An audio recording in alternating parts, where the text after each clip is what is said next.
Good morning, good afternoon, good evening, wherever you may be in this part of the world. Welcome to another session of my presentation. And this time, the title is Performing Maintenance Inspection and Testing of a Power Transformer and Interpreting the Results of the Testing. My name is John Kweku Amotu. I'm a professional electrical engineer for 30 years. I'm based in the United States of America. Next is the outline of my presentation, and first of all, I'll talk about definitions and functions of the different components of a power transformer, and the different types of maintenance strategies that are out there, the IEEE engineering standards that govern maintenance practice, and internal procedures of power transformers. Identification of your stakeholders for performing maintenance on a power transformer, and the required maintenance inspection and testing that has to be performed on a power transformer. And this includes the yearly maintenance inspection and also the major inspection and testing that has to be done after every 6 years, at least. And the required inspection on power transformers and evaluating of the testing results. Next, we'll talk about the various components of a power transformer. Okay, as you can see over here, we have a large power transformer, and for young engineers and upcoming engineers at mid-career level that wants to learn power transformers. Matter of fact, even experienced engineers that want to know much more about power transformers. I'll walk you through these components, and that will give you a lot of benefits. Okay, so as you can see over here, this when you're talking about a bushing of a power transformer, this is what they call the bushing. Okay, so we have a three-phase transformer: phase A, phase B, phase C. Okay, so what the bushing does is, the current conductor from the winding of the transformer basically goes through this section through the bushing to the feeder, transmission line feeder, right? So the bushing is basically acting as a ground plane that basically protects the energized conductor when the power transformer is in operation, right? Okay. This section is they call it turret, T-U-R-R-E-T. This section basically, has a lot of oil in it, and basically the conductor from the winding leads come through here. And within this section of this section enclosure has the CTs, the current transformers. So you can have a current transformer for protection. You can have a current transformer for metering. And the bushing type of current transformers are usually utilized for the power transformers. So they are located in this section. You can see them, let's say 1, 2, 3 stacked on top of each other. And the current conductor goes through this bushing cities through the bushing. Within the bushing, we have, for condenser type of bushing, oil impregnated paper bushing. They call it condenser type because it forms a capacitive layers. And basically, we have the C1 section and the C2 section, right? The C1 section is from the conductor through the insulation layers. It's basically paper wrapped around the conductor, and that is impregnated in oil, right? To an electrode that is midway. So that is the C1 section. And from the electrode to the top point is the C2 section of this bushing. So over here, it's basically an oil level indicator that shows you the oil level in the bushing. Okay. So the peripheral of this bushing, depending on the type of external insulation that they are used. We have porcelain insulators, and we have polymers. Yeah, the polymers are much more of rubber type, but most often than not, up to about 5 years ago or a decade ago, most of the substation equipment have porcelain insulators, and a few of them, actually, the industry is changing to polymers, because of the extensive attributes that polymers have against porcelain insulators.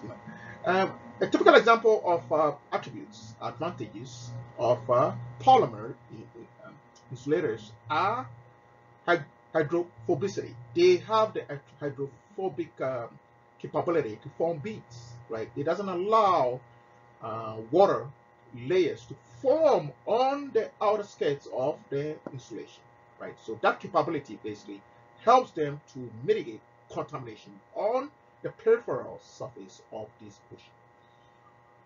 Unlike the porcelain insulators, right, they lack that capability or ability to basically form beads layers on the skirts of these bushing layers. As such, basically, it basically forms a lot of contamination. Basically, it attracts contamination and can form contaminable layers all the way from the top. And basically, what does it do? It increases your leakage current to ground and can cause a flashovers if you have excessive leakage to ground current.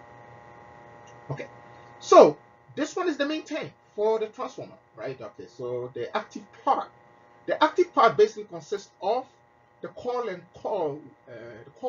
the coil winding, and basically they have basically they are braced to be able to withstand the nominal vibration when the transformer is in the operation, and also short circuit currents when the transformer experiences faults. On this side, basically, for free breathing transformer like that, this type of transformer is called free breathing. Basically, it allows this section, this has a silica gel in it. It allows the transformer to breathe with the atmosphere, right? During cold season, basically the oil contracts, so it basically takes air from the atmosphere. So the air goes in here. There's an oil layer over here. Basically, the oil layer is basically to reduce the amount of air that goes through it, because if you have too much air going through these silica gel beads, it's basically going to deplete it. So the oil layer over here in the cap basically allows gradual breathing in of air during the contraction period during cold season, that the oil has contracted, right? Okay. During summertime, right, there's an oil expansion, right? The transformer picks up load, right? The oil gets heated and basically it expands. So during summertime, the oil, the transformer breathes out, right? So basically it pushes all the air out of this transformer to basically the air goes through this silica gel beads. If the transformer is taking in air when basically the oil in the transformer during cold season or during low load, when the oil contracts, the silica gel goal is to take as much moisture out of this air, right? So basically the air that goes on top of the transformer, because of the tank, is 99% dry, because what it is you don't want moisture intrusion into the oil, because moisture intrusion basically causes oxidation of the oil and basically can degrade the breakdown capability of the oil. Right? So the goal of this silica gel is to remove moisture from the transformer when the transformer is breathing in air. On top of the transformer, it's a conservative tank, right? Okay, so this is a free breathing type of transformer, right? Okay, so this one acts as a reserve tank for the main tank, right? Okay, so if for whatever reason the main tank is losing oil out through a leak, which can occur, right? Then the conservative tank replenishes, the low level of oil, basically through a piping that comes down to the top of the main tank, right? So this conservative tank has basically a bladder on top of. Basically, the goal of the bladder is to prevent external, weather elements from intruding into the oil. Basically, it acts as a protective layer for the oil that is inside. So this one now basically, the optical conductors to the transmission line, basically from the other side of the bushing.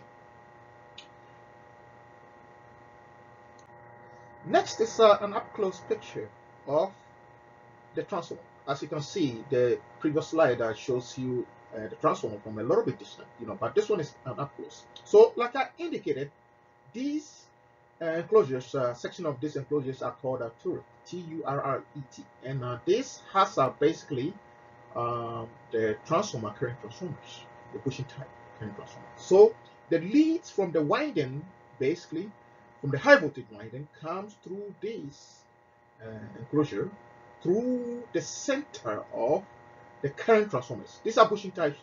So the primary conductor is just that single conductor that goes through this bushing to the connection point that to integrate to the transmission system. This is the conservator tank, right? This conservator tank has oil. Basically, its goal is to replenish the oil level in the main tank if the oil level should deplete. Next, we'll talk about the different maintenance strategies that we have over there. As part of asset management, basically each company or utility company is supposed to come up with a maintenance strategy. So let's go through these different maintenance strategies and why we have them. First is predictive maintenance. Predictive maintenance is more of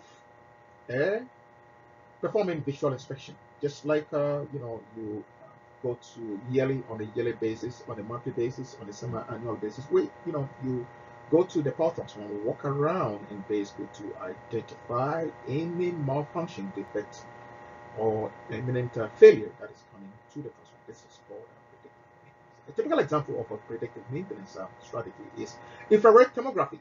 Utilizing the infrared tomography to determine hotspots is called predictive maintenance. Another predictive maintenance strategy is DGA, oil dissolved gas analysis, collecting oil sample for DGA to be performed to see all those components of gas that is in the transformer. That is carbon monoxide, carbon dioxide, acetylene, ethane, ethylene.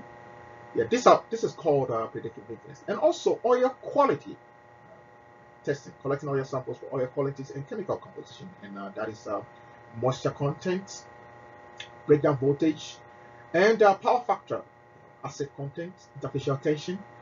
Yeah, these are all called predictive maintenance because you are utilizing that maintenance strategy to identify the condition of the transformer, and that helps you to plan for other maintenance that is coming. That is a typical example is a plan for time-based maintenance of the transformer that is coming up.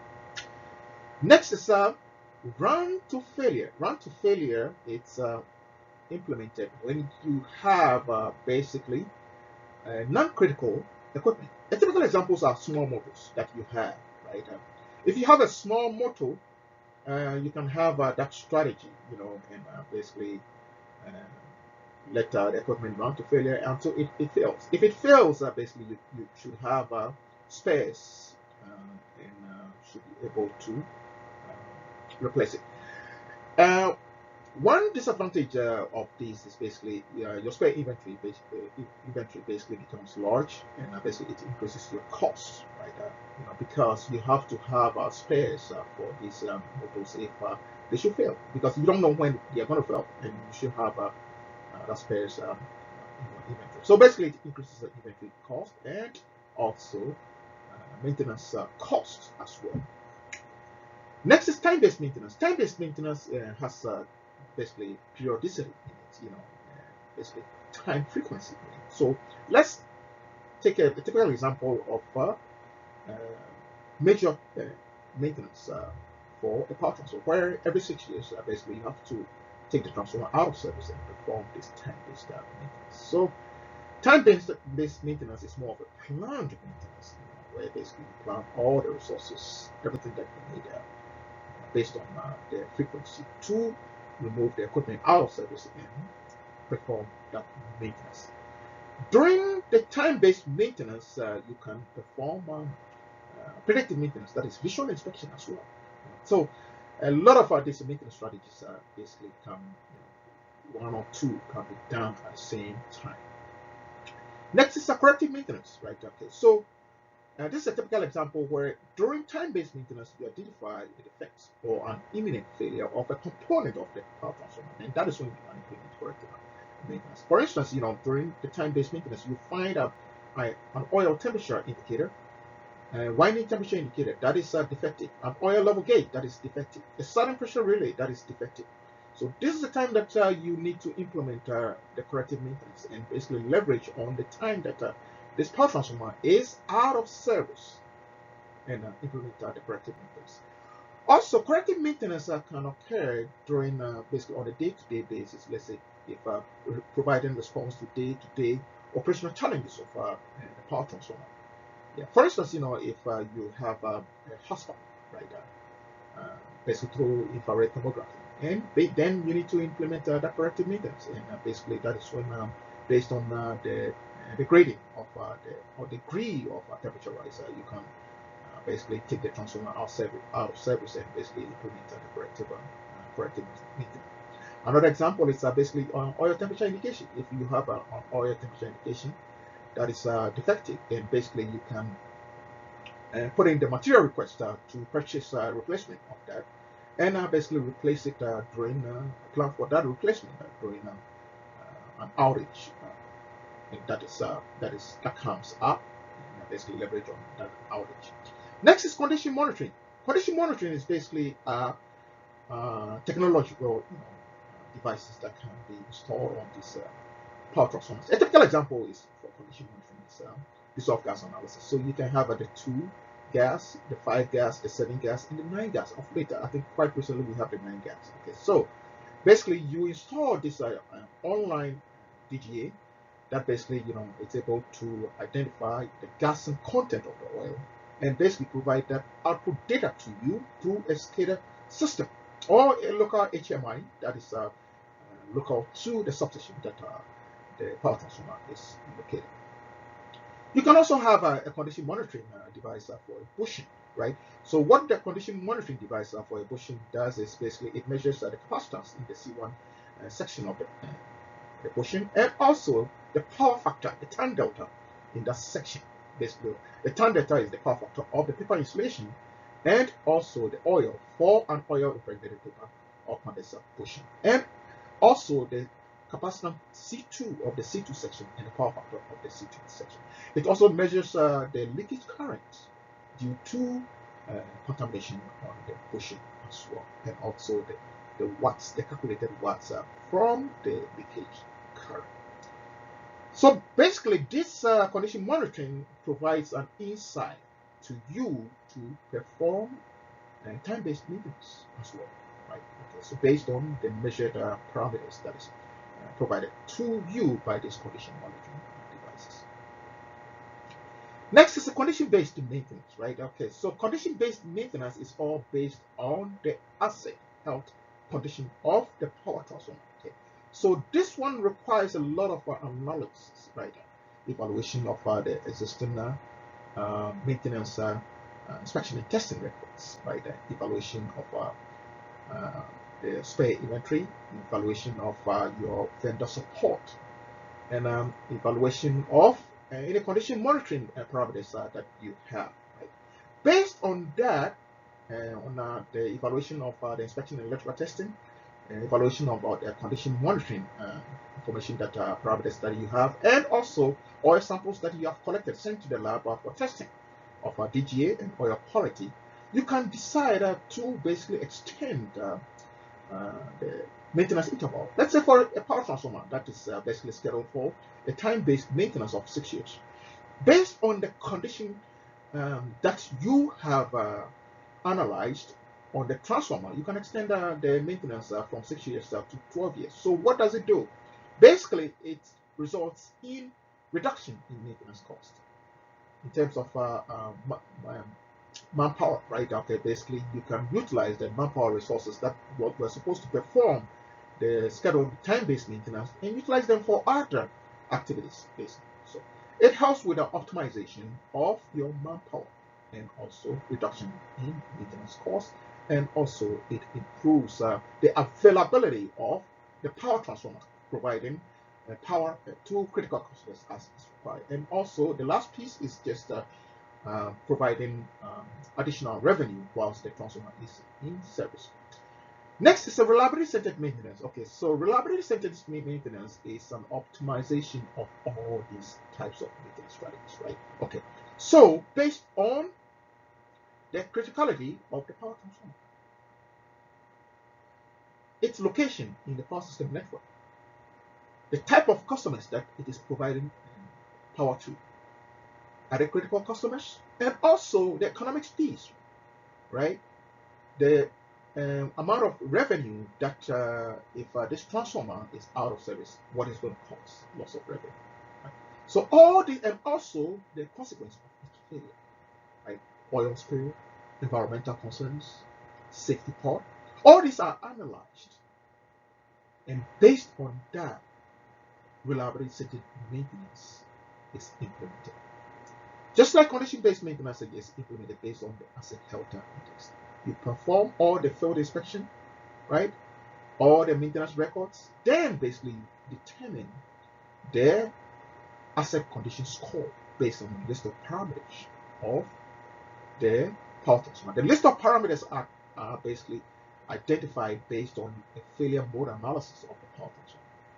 Then you assign weights and condition scoring to determine the asset health index of the transformer.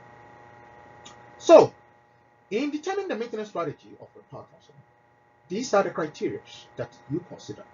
Critical asset. Is it a critical asset? Very, very important, right? So, if it is a critical asset, then basically you want to ask yourself, what is the consequence of failure? What is the economics of failure? That's loss of revenue. Are there redundancy in it? Is there any condition monitoring device technology? So based on the answers to all these questions, then you can select all the type of maintenance strategy you want to implement. Right? So if it is a critical asset, right, and the consequence of failure is high, and the economics piece is high, you don't have any redundancy, then basically you want to go for reliability. But if it is not a critical asset and the consequence of failure is zero, the economics of failure is zero, then you can choose to have a round-trip failure, and if you have a spare inventory of that equipment. Another example is time-based maintenance. You can go for a time-based maintenance if the asset is criticality is just nominal, and consequence of failure is not anything high, and economics of failure is not anything high, and redundancy, there's a spare transformer that is operating in parallel with that game. Basically, you can go time-based maintenance. So that is an example of how you select these maintenance strategies. Next, let's talk about the standards. Okay, so in performing maintenance on a power transformer, you need to know the standards. You need to, as a maintenance engineer, as a discipline engineer, as a field engineer, as an operation engineer, you need to know the standards that pertain to the maintenance of the power transformer. Right? Okay, so just to mention a few, these are the list that I have. Okay, so we have IEEE C57. This is a standard test code for liquid immersed distribution power transformers and regulating transformers. So basically, this tells you all the testing that has to be done and the reason why this testing has to be done on liquid immersed power transformers. Next is IEEE C57140, right? Guide for the evaluation and recondition of liquid immersed power transformers. Okay, so this basically is standards helps you to basically identify or evaluate, perform all the analysis that needs to be in place in determining the reconditioning of the liquid immersed power, liquid that is in the power transformer. So that is all based on whether to perform oil filtration to remove all the gassing, all the solid particles, or basically treating the oil to get it back to the original condition that the oil is. So this guide is basically what will help you to identify that need. Next is loading of the power transformer. Sometimes utility companies perform that loading of the power transformer. Right there. Sometimes they can add, let's say, 150%, 175%. This guide basically tells you the percentage loading that you can have and the duration of loading that you're supposed to have, because the goal is, as much as you want to overload the power transformer to have more revenue, but you also have to pay much attention to the hotspots that you create.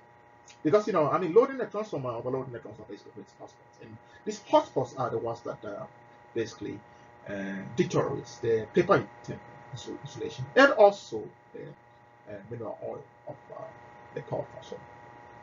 Next is C5793, right? Okay, so this guide helps you with the installation of the power transformer during field installation and before pre-commission. Next is general requirements is C571200, right? So basically, a typical example is understanding the nameplate data and also selecting the impedance of power transformer based on the MVA rating or the KVA rating. That's what this standard tells you. Next is C57104, right? This is basically a guide for the interpretation of gassing that is integrated in oil power transformer. Okay, so basically, it tells you the allowable gassing for each component of gassing, right? And basically tells you for stage 1, stage 2, stage 3, stage 4, and where the gassing should be, and the actions that you're supposed to take, and also the total combustible gassing that you're supposed to have, the gassing ppm range that you're supposed to have. Next is IEEE 62. This is a guide for diagnostic field testing of electrical apparatus, right? Okay, so if you're performing diagnostic field testing of the electrical apparatus, you have two. You can use IEEE 62. Next is C57106. If you are performing acceptance and maintenance of insulating liquids in power transformers, this is also another standard that you can utilize. Okay, so basically your oil quality testing, like I said, moisture content based on the kV rating, the high voltage kV rating of the power transformer. Less than 69 kV, between 69 kV and 280 kV, and above 280 kV, the ppm that you're supposed to have for the moisture.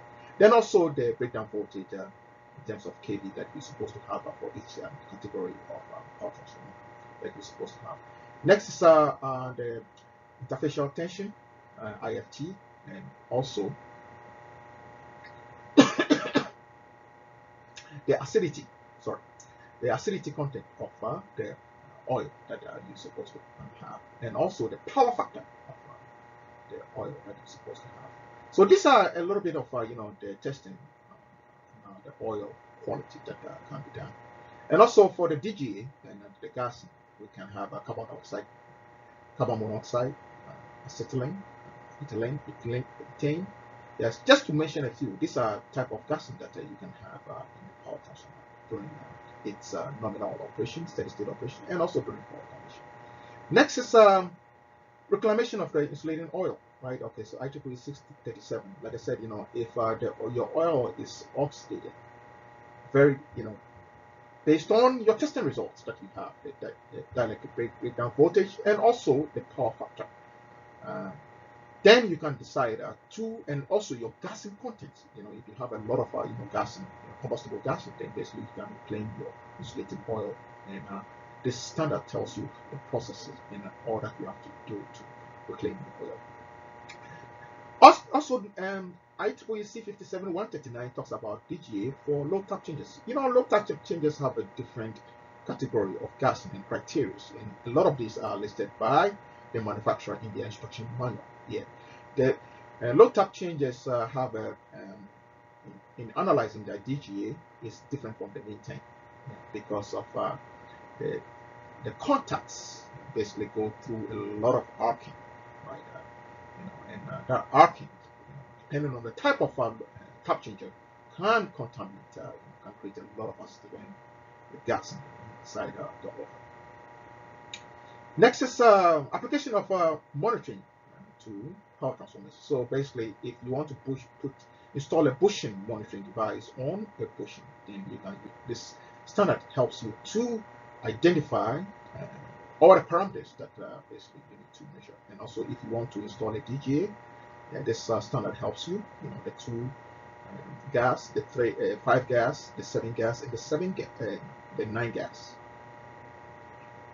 Next is NFPA 70B. Basically, it tells you basically what maintenance you need to perform on any electrical equipment and manufacture any subsidy equipment. So basically, power transformers it helps you. And next is a NETA, NETA table 100 tells you the testing that you need to perform on these transformers, and also how to evaluate the testing data. A typical example, how much voltage you need to apply for insulation resistance, either 1,000 volts, 2,500 volts, or 5,000 volts, or 10,000 volts, and basically the insulation resistance value that you're expected, for a new transformer, which is basically, giga ohm range, and also an in-service transformer, depending on the age. For a higher age transformer, definitely, 100 mega ohm is good insulation resistance value for it. And also, polarization index, that is the 10-minute insulation resistance over the 1-minute insulation resistance. Next is maintenance practice. You should have a maintenance practice that you have in-house. You have to develop that in-house. Use it for testing of the power transformer. Next is reviewing the last maintenance inspection and testing results. That's very important, because that is more like a precursor, right? Okay, before you start planning for an outage of the transformer to perform this testing, right? You have to take a look at the last maintenance testing results that was performed and all the testing results, and basically that itself will help you to basically the testing that you are supporting and the results that you will have, what you need to do after the testing. Like, okay, so for instance, if you have the last testing results giving you a power factor testing of let's say about 0.9. 0.9 is quite for a new transformer is quite pretty high. There could be a myriad of reasons why the power factor testing results is that low, right? But for an in-service transformer that has been in service for more than 20 years, then basically 0.9 is okay. So next thing is, I mean, once you know the last testing result was 0.9, so if you're going to test the transformer, you plan on testing the transformer again, and then your goal is basically to track the power factor testing results, right? Okay, so to see if there's a significant change in the power factor testing results, so that itself helps you to implement the immediate corrective actions, immediate action. Let's say you do the testing and all of a sudden the power factor testing results basically increase from 0.9 to 1.5. So that is to tell you that something definitely is wrong. That sharp increase. So that itself will help you to basically perform an in-tank inspection, in addition to evaluating all the rest of the other testing that has been done on that transformer, to identify the reason why and investigate the reason why that transformer is spitting out that high power factor. Next is reviewing the last DGA results. That's very, very important. Okay, so that itself, you collect the oil sample before the transformer is taken out of service, and basically make a note of the temperature, the oil temperature indication, the winding temperature indication, and also the ambient temperature indication that you have for.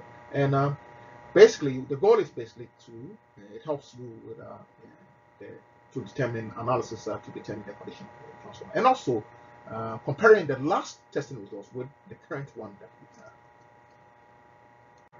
Next is the identification of your stakeholders. Very, very important. If you are implementing a maintenance strategy in maintenance practice for your transformer, let's say you are implementing a time-based maintenance for your transformers, or a condition-based maintenance strategy. Basically, shifting in paradigm from time-based maintenance to a condition-based maintenance. Then what you need to do is identify your stakeholders, right? Your engineering manager has to be part of your maintenance plan. Your maintenance manager has to be part of your maintenance plan. Right? Your engineering director and maintenance director has to be part of your maintenance plan and strategy. Your field engineers, proponent field engineers, has to be part of your maintenance strategy and maintenance plan. And also, specialties, protection engineers, also have to be part of your maintenance plan. And now also, if you have a high voltage engineers, they also, and also structure engineers as well, because during outages, that is when you have to do inspection of the foundation and all the structural components that is holding the transformer in place. Okay. And also your asset and reliability engineers, if they are in a different department, they also have to be part of your maintenance strategy and maintenance plan. So maintenance engineers, they also have to be part of it, right? And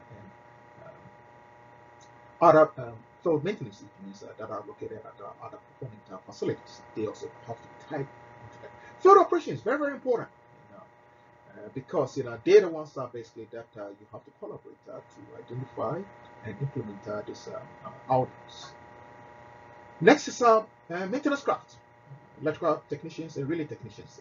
And also for food operations, right, and maintenance craft, electrical technicians, they're the ones that basically you have to collaborate to perform the testing. So very, very important that you put them in the loop and add them as part of the loop and as part of your maintenance strategy and maintenance plan that you have in-house. Next is your material requisition and procurement. Yeah, because during maintenance of this transformer, whatever maintenance strategy that you have, yeah, definitely, if you have a defective a component or defective part, failure of a part, then that is when material requisition comes into play. And you have to basically create a material requisition and procure issue, send a PO out and basically procure that component and install it at the nearest opportunity that comes up.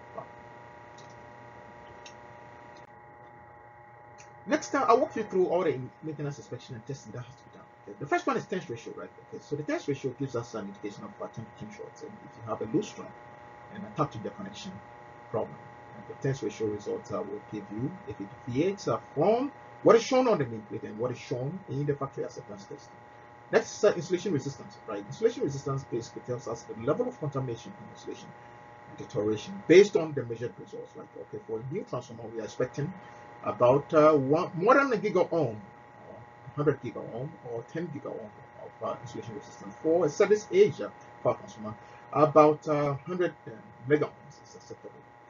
Next is polarization index. Polarization index is the 10 minutes insulation resistance over the 1 minute insulation resistance. That also tells you your contamination level and moisture ingress and insulation deterioration that you have. If your testing results should be lower than 1.5, because for a service age of more than 20 years transformer, more than 10 years transformer, polarization index greater than 1.5 is acceptable, and above 2 for a new transformer.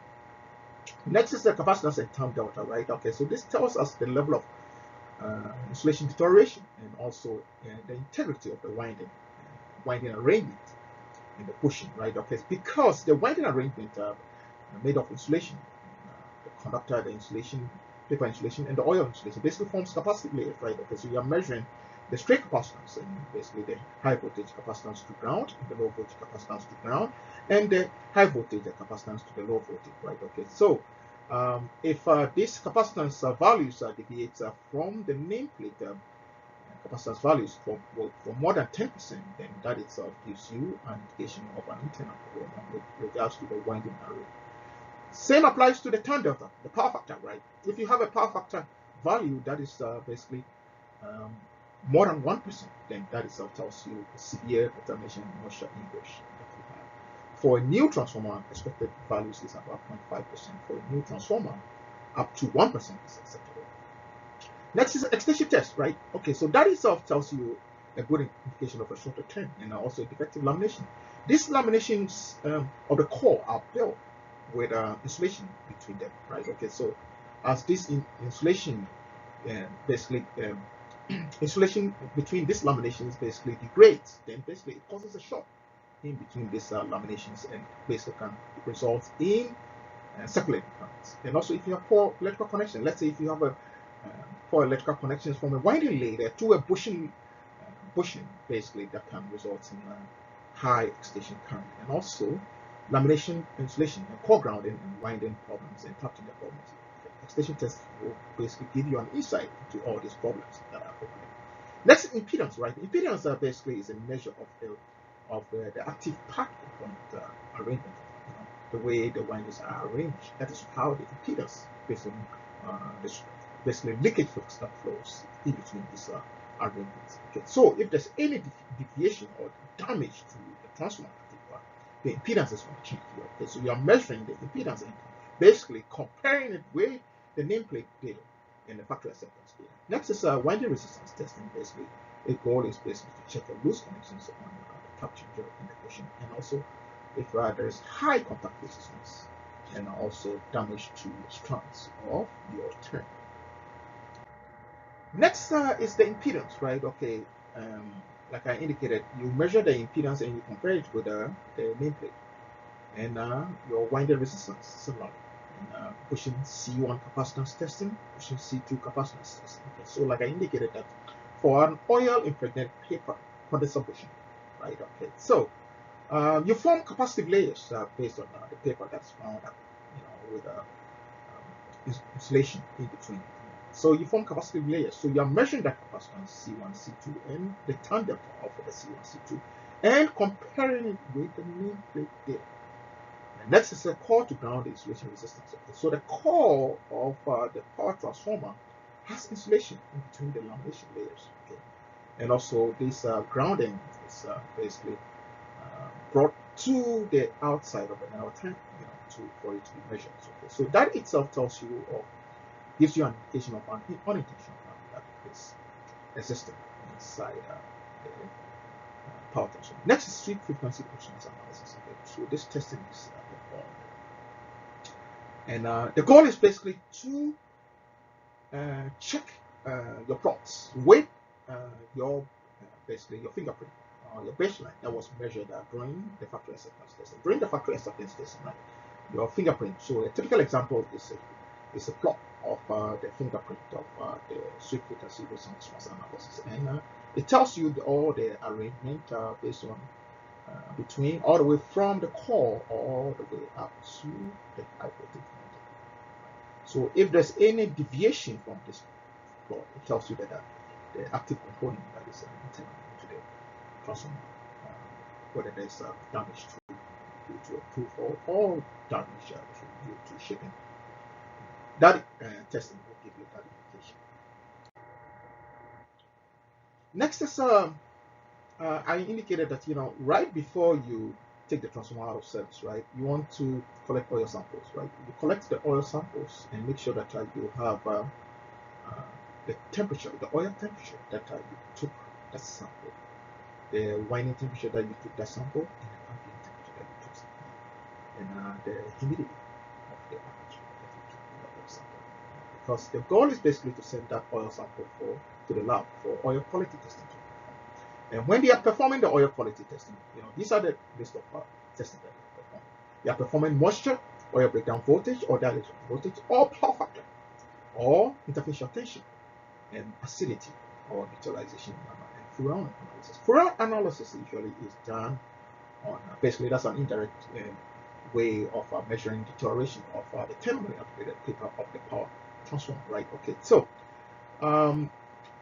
when terminally upgraded paper degrades, right, it forms of static compounds, and furan compounds are part of it. It becomes basically it becomes part of the oil. So when you sample it based on the level of ppm that furan analysis shows, it tells you your degree of polymerization. Degree of polymerization tells you your deterioration level of the paper insulation, right? Okay, for a new transformer, degree of polarization is usually 1,200, but below 600 basically tells you that your transformer basically it's seriously deteriorated, and basically you have to plan for intervention in terms of rewind or replacement of the power transformer, because definitely with that degree of polarization of about 600, based on the Furan analysis, that being an indirect method of determining the amount of insulation that is left, paper insulation that is left, basically gives you an indication and also a plan to plan out and basically perform a round of replacement. Thank you. Next is if DGA, like I indicated, that you collect oil samples, right? Okay, right before you take the transformer out for maintenance.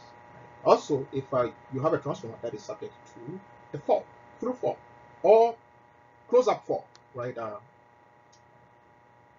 Like on the high side of the transformer, if there's a fault, or if there's a low side fault, then definitely you're gonna have a through fault from your source. The high circuit current short circuit current that flows through the transformer to the low voltage side where the bulb is, basically can create a lot of gas, right? Okay, so when you have a transformer that has been subjected to a fall or a disturbance or another equipment that is in close proximity to the transformer experiences a fall, then you can basically collect oil samples for the transformer and basically send it out for DGA. Okay, so typical DGA is carbon dioxide, carbon monoxide, and acetylene, methane, hydrogen, ethylene, methane. Okay, so carbon dioxide basically tells you the level of carbon dioxide, tells you the deterioration of the thermal graded paper. Okay, so you have to discount from that, see the amount of carbon dioxide that basically gets infiltrated from the outside element as well. Yeah, because if you have a transformer that has aged, right, also the gaskets are all basically degraded. Basically, you're gonna have an intrusion of carbon dioxide from the atmosphere. Okay, so you have to account for that if you are basically determining the amount of ppm that is, because sometimes you can have an insip of from the atmosphere of carbon dioxide into the oil, and basically your transformer paper insulation might be very good, and not deteriorated. Okay, so you have to basically evaluate much deeper into that. Okay, so carbon monoxide basically tells us heating of the paper insulation at a localized area where the oil in that proximity to the oil, right? So that heating of due to hotspot, especially hotspot, right? Okay, so hotspot can create that heating, and you have oil in proximity to that. That heating of the oil basically creates carbon monoxide. And next is acetylene. Acetylene basically, if you have a loose connection, right? Okay, so basically that loose connection is what is going to create that arcing, and that arcing oil is what creates acetylene. Methane, and basically it's also another gas that can be created due to basically leakage flux. And also hydrogen. Hydrogen itself basically also is another gas that can be created due to PD activity. If you have a PD activity, that can basically create hydrogen. And ethane is also another gas that can be created due to leakage flux, amount of leakage. And that leakage flux is much dependent on the amount of the design of the transformer. Some of the transformers, especially the vintage ones, basically have a lot of leakage flux. So basically, definitely, you're going to have a lot of ethane gas in it. So you have to basically look into the manufacturer and when the transformer was manufactured. In performing the maintenance inspection, right? Okay, so this is what you need to do. Okay, right after you take before you take the transformer out of service, you want to perform some of the visual inspection, some of the data that you need to collect while the transformer is in service, right? Okay. Typical example is infrared thermography. You need to do that while the transformer is in service, right? Before you take an outage, right? Okay. So these are some of the data that you need to collect for the inspection. Okay. The MVA rating, cooling, class, voltage rating, current rating, impedance rating, the energized tap changer rating, OLTC rating, vector configuration, winding configuration, and the number of gallons of oil. Next is a bushing inspection, visual inspection. Very, very important. You take a look at the visual, check the level of contamination, and also any condition monitoring data that you have right before you take the transformer out of service. You need to have that information on that. And the maintenance inspection testing results and the history of that. Very, very important. And any spare inventory that we have. Similarly, your OLTC, basically you want to perform visual inspection and any condition monitoring data that you have before you take it out, before the outage, and also the current tap position and any operational tap changing history since the last reliability assessment. Okay, so for de-energized tap changer, you also want to take note of the current tap position. Next is control cabinet. Control cabinet, you want to perform the visual inspection, right? Okay, so once internally check the condition of the wiring and also contamination, sound contamination, and also the doors, the door sealants, basically that prevents external contaminants inside. You want to check that they are intact and they are not degraded. Okay, and also you also want to check out the condition of the heaters. Okay, the heaters right before you take an outage, you want to check those heaters are working, and also you can perform testing of installation systems of heaters. Next is the radiator. Okay, you want to perform a visual inspection, check for leaks. Right, that's very important, and also Also, you perform the infrared thermography before you take the transformer out of service. Basically, that will tell you the cooling circulation. You know, it's working perfectly inside the radiator. Okay, so next is you want to check the grounding cables, make sure that the bonding cables and grounding cables are intact, and the normal of grounding cables per uh, your grounding philosophy, and also required as required by the OEM is basically what is in place. Okay, so oil leaks is very important. Okay, look for oil leaks, on the main tank, especially the sudden pressure relay and also pressure relay devices are very, very important. Next is a neutral grounding resistor, right? Okay, you want to make sure that you perform a visual inspection looking for contamination, right? And also look at the last maintenance inspection and testing results also. And also for the oil temperature gauge, you want to perform visual inspection and also the set points for the first stage, second stage, and alarm trip points as per the manufacturer manual. Similarly, the winding temperature gauge, you want to perform a visual inspection, and the oil level gauge and the starting pressure device and pressure relief device. Okay. So the goal of performing all these inspections and check for these auxiliary devices is basically to identify any excessive oil leaks and also any defects, and basically at that time that the transformer is out, basically perform that corrective maintenance and replace that component that is defective. Next is basically the foundation of the power transformer. Okay, so check the condition if there are any cracks, and basically this is the time that you basically bring it to the attention of your structural engineers for them to take a look at it. And also exterior inspection, oil leaks, broken parts, defective support structures, bushing, and lightning arresters are basically the external, especially the Boston type of bushings and lightning arresters. Basically, you want to look for cracks, chips. Okay. Next is if you have any pump, transformers that have pumps, just to pump help with the circulation of oil through the winding and also through the radiator. So you want to check for leaks on the pumps and also the direction, the flow directions of these pumps. And also you want to make sure that the pumps are open. Yeah, sometimes I've come across where a pump is in service, but the valves to the pump it's basically not open. Basically, so the pump is just sitting there and just not doing its work as it's supposed to. Next is temperature indication. And the silica gel. Next, this is very important because, like I made mention, that this is what allows the transformer to breathe, right? When the transformer has excessive load and the oil expands, right, it takes in air.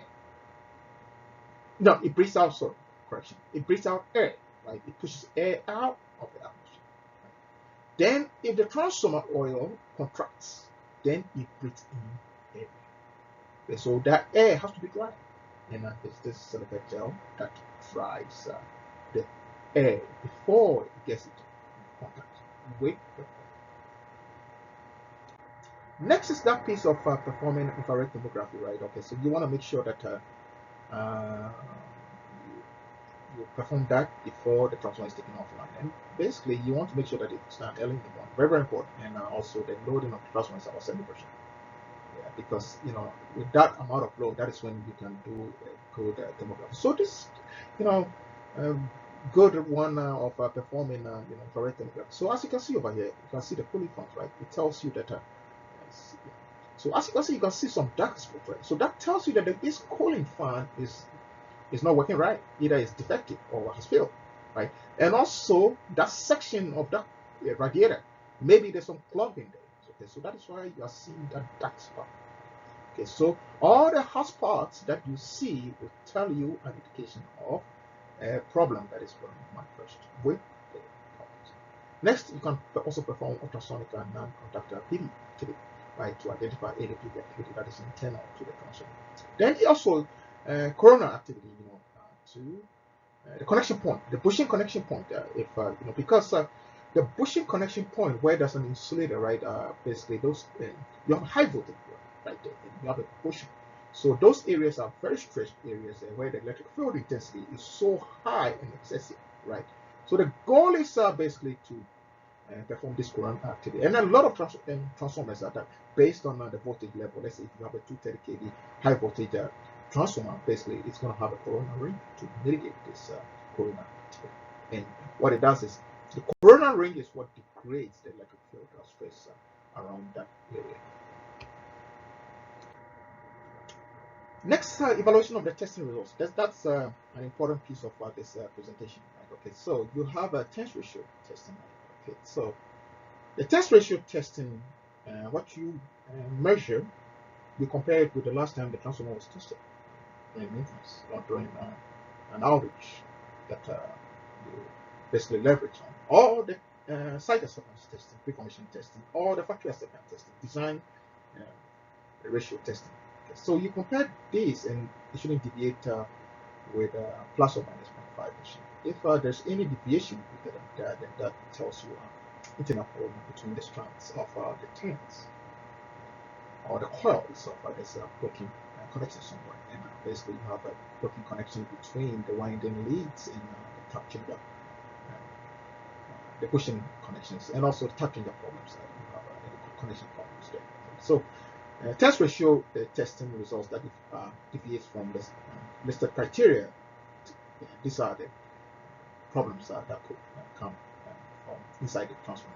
Insulation resistance testing basically tells us the level of contamination, deterioration of the paper, terminally upgraded paper insulation in oil, mineral oil. Right? It tells you the degradation of this insulation in level in moisture ingress. Okay. So, for a new transformer, I'm expecting more than giga ohms, 10 giga ohms, and for service age transformer, I'm expecting more than 100 giga ohms insulation resistance. Anything lower than that tells you problems with the insulation systems, either through excessive contamination, oxidation of the oil, and also moisture and ingress. Polarization index is basically the insulation level resistance measured at 10 minutes over the insulation resistance measured at 1 minute. Right? Okay. So your goal is basically to measure this and compare it with the listed criteria. For a new transformer, the polarization index should be greater than 2.0. For service age transformer, greater than 10, 20 years, at least more than 1.5. Anything below that 1.5 tells you problem with your insulation system, the terminally upgraded paper and your oil. It tells you that your paper is degraded.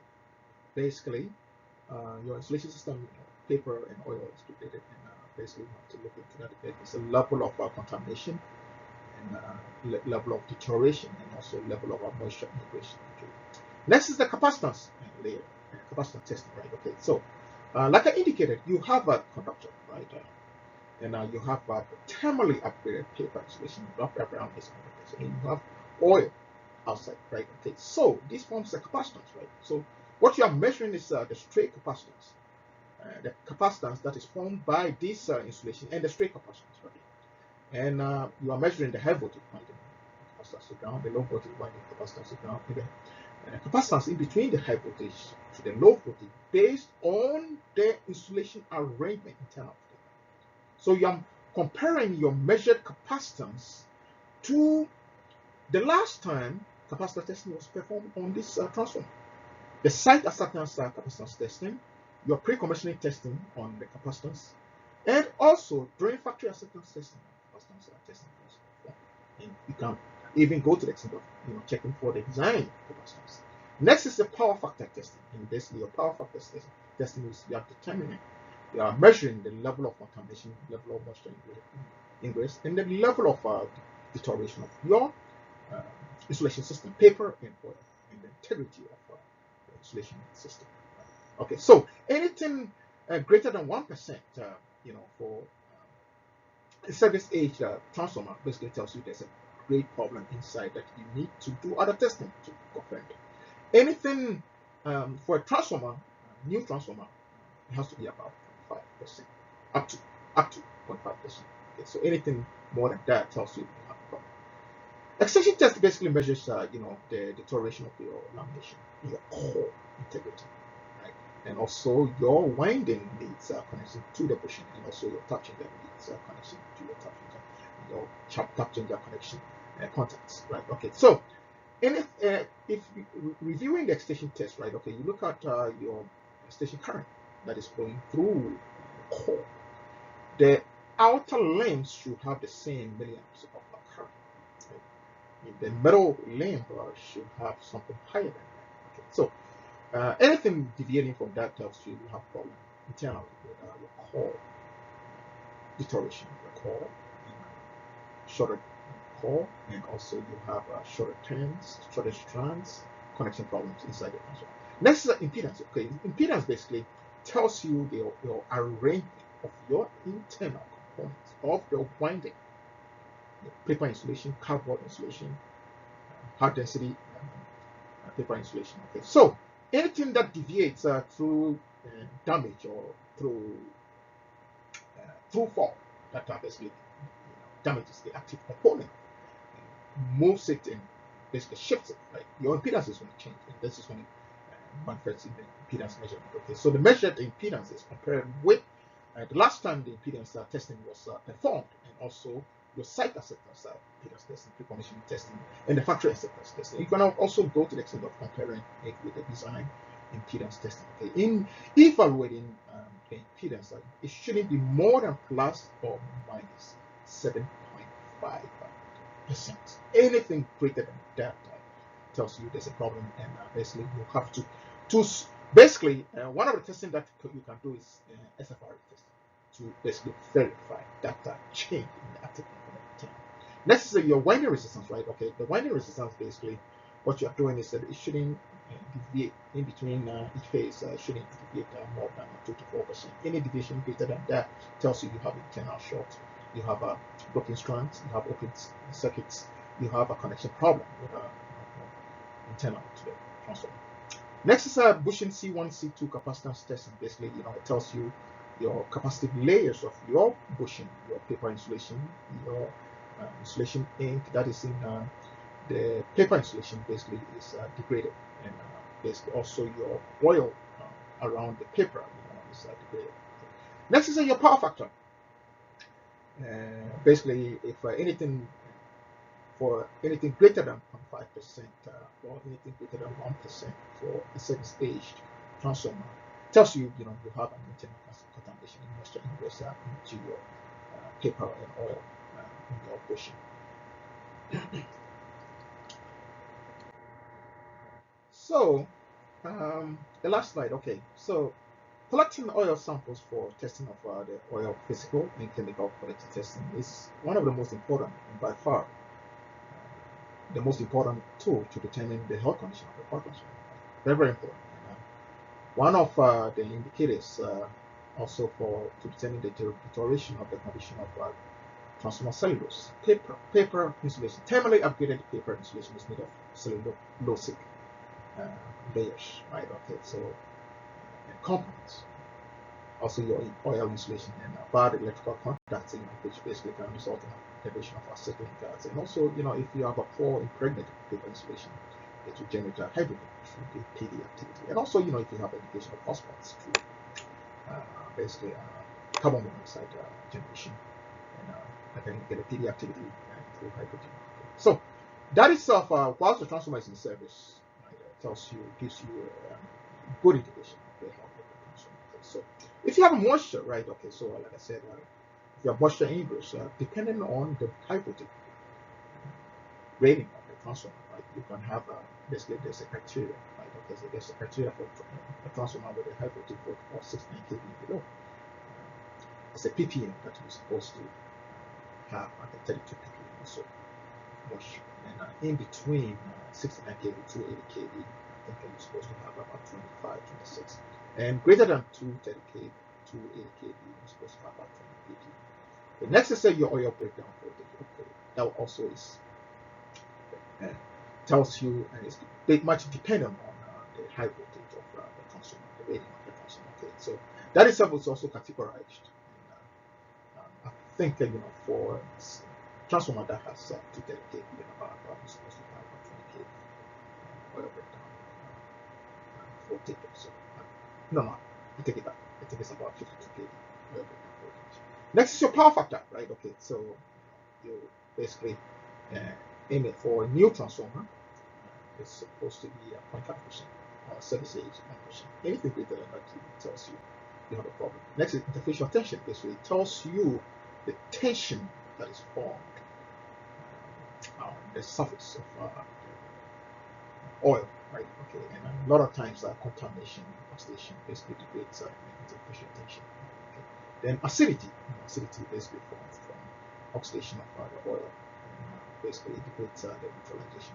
Next is furan analysis, and that's what I indicated. That basically that's an indirect way of determining the degree of polarization of the paper, and that's an indirect way. The direct way of performing degree of polarization, it's basically you take an audit, basically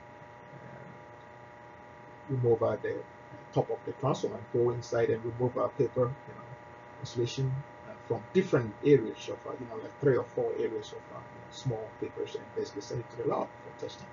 So that is a direct way of performing degree of polarization testing. But furan analysis is an indirect way, because if your paper insulation, cellulosic insulation degrades, it basically oxidizes through oxidation and basically form furan compounds. And this basically testing of these furan compounds basically gives you an indication of the amount of deterioration and degree of polarization. For a new transformer, we are expecting a degree of polarization of about 1,200. For a service age transformer that should be in good condition, we expect it between 800 to 1,200. Anything below 800, 600, and that tells you that your transformer is basically you have to basically plan an intervention for that transformer in terms of rewind and also replacement of that transformer. With that, that comes to the end of my presentation. Thank you so much for your listening. Yes, and stay tuned for the next session. And if you like my presentation, don't hesitate to select the like button and also the subscribe button on YouTube. Thank you so much.